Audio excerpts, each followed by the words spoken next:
Hi, my name's Russell Norman and welcome to Blue Marble Storytellers, bringing you great stories from around the globe.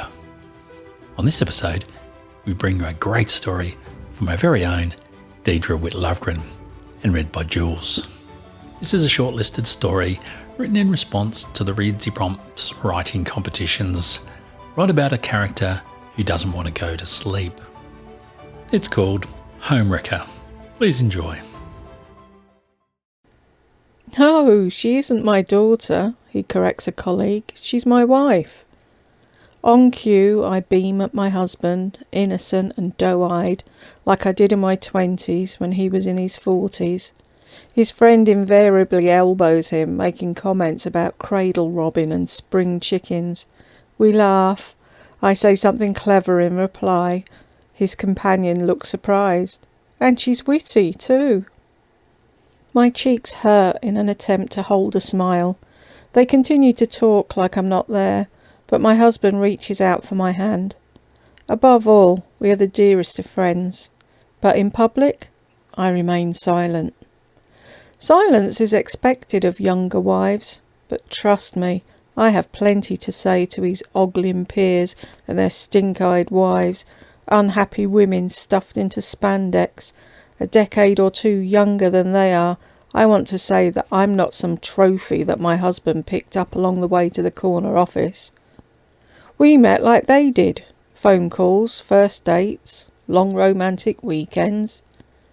His business associates' wives often assume that I lurked by the photocopier after hours, beguiling a hard-working family man, using the currency of youth to pry my husband from the steely grip of an imaginary wronged wife.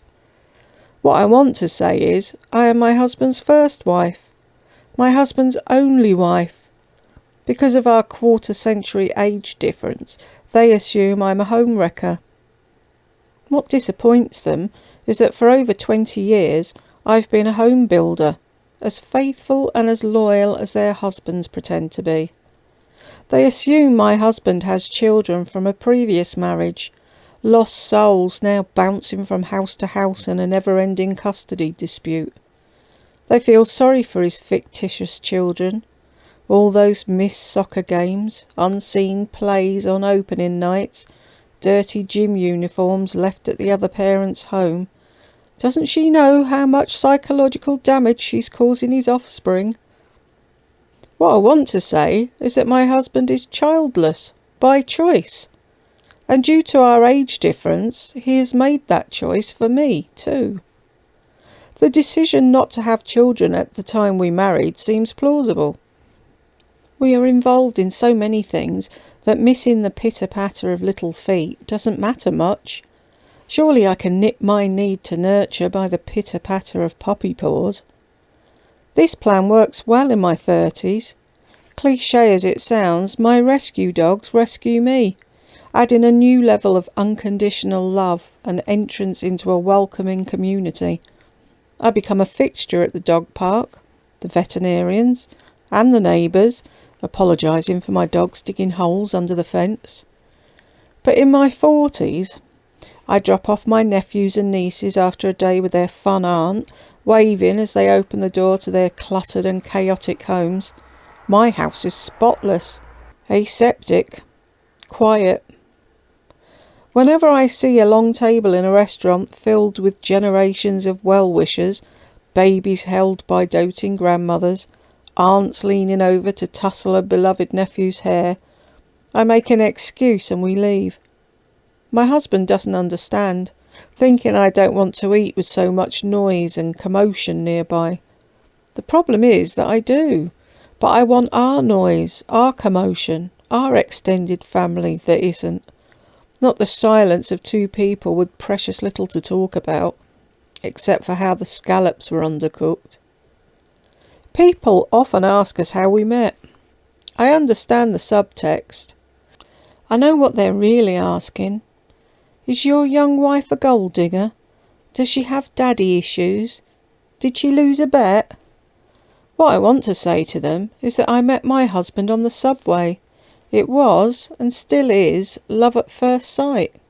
I still swoon when I see my husband pull his car into the driveway. It thrills me to no end to see his blue eyes twinkle when I walk by, his hands tracing my backside when he brushes past. I do love him, but these days I'm afraid to go to sleep. Now, in his early 70s, my husband seems to age overnight, exponentially so. Each day brings a new pain, new ache, new symptom. His left hip hurts, his cholesterol is running high. Even though we've cut out red meat and cheese, he needs a stronger prescription for his eyeglasses, bifocals, trifocals, now multifocals. More of his teeth need crowns. The crowns he has need root canals. I spend a lot of time at the pharmacy. With so many new medications, I buy him a pill organiser, since neither one of us can keep up. I pick up his blood pressure medication, along with my birth control pills. And his hair, God, his hair. At first, the grey around his temples looked distinguished, like a university professor. Even when he becomes a silver fox, he turns heads.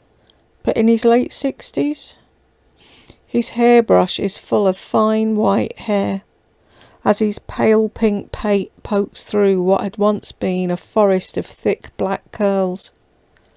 Every new change acts as a harbinger, a warning that time is a non-negotiable asset, a message that I'll most likely spend my golden years alone. I kiss him on his bald head when I crawl into bed, earlier and earlier in the evenings. Otherwise he'll fall asleep on the couch. It's fine.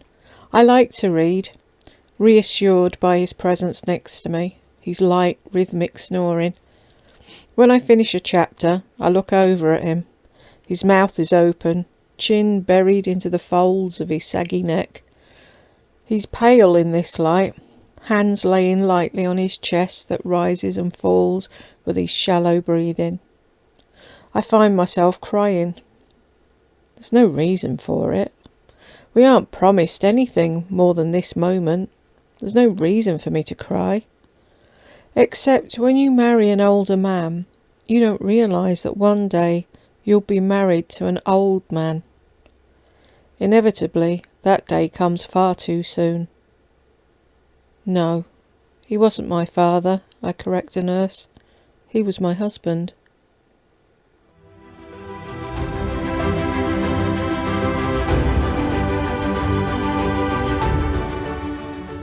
We trust you enjoyed this story, and we really appreciate you listening to the podcast and supporting the great writers featured. To further support the writers, we would also like to encourage you to share the links to this podcast far and wide.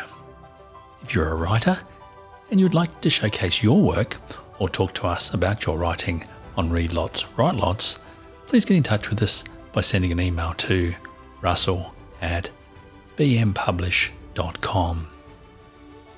If you'd like to stay in touch with what we're doing here at either Blue Marble Storytellers or Read Lots, Write Lots, including upcoming guests, news about great stories and various other exciting things, please sign up to our new newsletter at either website. But that's it for this episode. So on behalf of Deidra and myself, till next time, thanks for listening and bye for now.